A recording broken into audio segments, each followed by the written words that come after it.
ये योगी का इतना प्रभाव है हमारे उत्तर प्रदेश में कि इन्होंने समाज को कहा तो बटोगे तो कटोगे। हम उसी फार्मूला पर चल रहे हैं। हमको बटना नहीं है, हमको एक जगह रहना है, हमको देश को आगे लेकर जाना है। और ये देखो फरसा लाए हैं। हाँ जी, काय के लिए? भेंट करने के लिए। अच्छा, इसके साथ संदेश क्या लाए हैं आप? फरसा भेंट कर रहे हैं, अपेक्षा क्या रख रहे हैं कि यूजीसी के प्रावधानों पर चला दो? जी हैं? स्टे हो गया ना। स्टे तो हो गया, अब सारे काम कोर्ट के अपने ओर से भी तो आप घोषणाएं करिए ना। उसको निकाल दिया जाए। हम तो ये चाहते कोई भी बच्चा हो जो भी अनुशासनहीनता करता है उसको निकाला जाए। क्या कानून? हाँ। बच्चों को क्यों बांटा जा रहा है? बच्चों को क्यों बांटा जा रहा है? हम बच्चों को बांटा ना जाए। बिल्कुल हम जो सही बात है। राजनीति करने के लिए आए, हम आए अपना भ्रष्ट बनाने के लिए। सही बात है। हाँ, सही हमारी कह रहे इच्छा हैं ये है कि बच्चों का भ्रष्ट बनाया जाए, उनको बांटा नहीं जाए। अब जात पात तो मिट चुकी है, कहाँ छुआछूत? कोई छुआत नहीं है। तो हमारे भाई हैं, वो हमारे भाई हैं, हम उनके भाई हैं। हमको ये प्रैक्टिकल धरती पर उतारना होगा। बात करने से काम नहीं चलेगा। समता लानी है तो उनके दुख में सुख में भी जाना पड़ेगा, उनसे संपर्क भी करना पड़ेगा। आज जो है देश जो चल रहा है, ये योगी का इतना प्रभाव है हमारे उत्तर प्रदेश में कि इन्होंने समाज को कहा तो बटोगे तो कटोगे।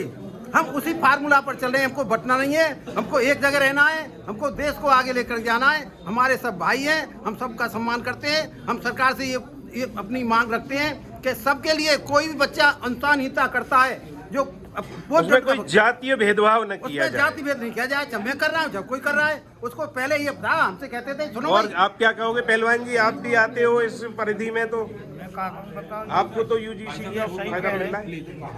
हाँ, धीरे कर लेते हैं। हाँ, यूजीसी को लेकर क्या कहेंगे आप? कहूँगी सही कह रहे हैं भाई साहब, कह रहे हैं कि जातीय भेदभाव नहीं होना चाहिए, नहीं होना चाहिए। पहले हमारे उसमें समय था, जो कहते थे गलती बच्चा करे जो उसे सजा मिलनी बच्चा चाहिए। गलत करता उसको निकाल देते थे स्कूल से, सर्टिफिकेट डाल देते थे। ये है। देखिए, अभी हम आपको थोड़ा सा बाहर का भी एक नज़ारा करा देते हैं, जिससे कि जय हो। हाँ जी जिला उपाध्यक्ष जी, प्रणाम सर। प्रणाम प्रणाम। क्या भाव लाए हैं आप? और आप तस्वीर लाए हैं? अच्छा मेरा अनुरोध है, जी यूजीसी पे पूछना चाह रहे हैं आप। जी जी जी जी इस पर एक ही मेरा निवेदन है सरकार से भी और जो सरकार के नुमाइंदा हैं उनसे भी, जी कि जो पहले भी था, ये 12 में भी था, लेकिन इसमें एक लाइन बढ़ा दी है। वो ये बढ़ा दी है कि जो शिकायत करे उसके खिलाफ कोई एक्शन नहीं लिया जाएगा, जबकि गलत पाने पे उसका एक्शन लिया जाना चाहिए, उसका पनिशमेंट मिलना चाहिए और सद्भावना होनी चाहिए। वैसे सब एक हैं। विद्यार्थी को जब ड्रेस कोड एक है, रहन एक है, सब प्रेम से रहते हैं, तो वहाँ पक्षपात किस बात का? पक्षपात इस बात का है कि कोई गलत निर्णय ले, किसी समण को या किसी के खिलाफ कोई एक्शन गलत ले, तो गलत किया उसको शुद्ध जा, गलत तो उसको दंड मिलना चाहिए। मेरा ये सुझाव है। जातीय भेद नहीं होना जातीय चाहिए। भेद कुल सब मिलाकर एक है। ये एक विद्यार्थी- आम राय निकल कर आ गई है आज इस दरमियान।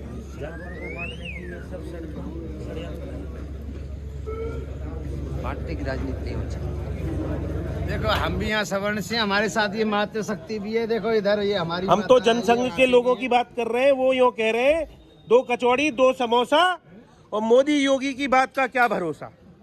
नहीं, मोदी योगी के शासनकाल में ही तो राम मंदिर हिंदुओं की धरोहर उन्हें मिली है, कृष्ण मंदिर भी मिलेगा। ये आशा भी हम लोगों को, हिंदू समाज को, योगी मोदी से ही है, दूसरे से कोई नहीं है। क्योंकि यूजीसी पर भी अगर विरोध कोई करता है तो कोई और पार्टी वाला क्यों नहीं आया? सवर्णों का अगर कोई हितैषी है तो क्यों नहीं आया समाज में लेकर के इस विषय को विरोध में उठाने के लिए? इसलिए न कोई सवर्णों का हितैषी है, न कोई दलितों का हितैषी है। यहाँ तो सब लूट मार मची है। केवल भाजपा में सनातनियों की, देशभक्तों की फौज है। ये भारत माता का गौरव बढ़ा रहे हैं। दिन रात भारत माता अपने वैभव को प्राप्त करती हुई आगे बढ़ रही है, गौरव गाथा बढ़ रही है।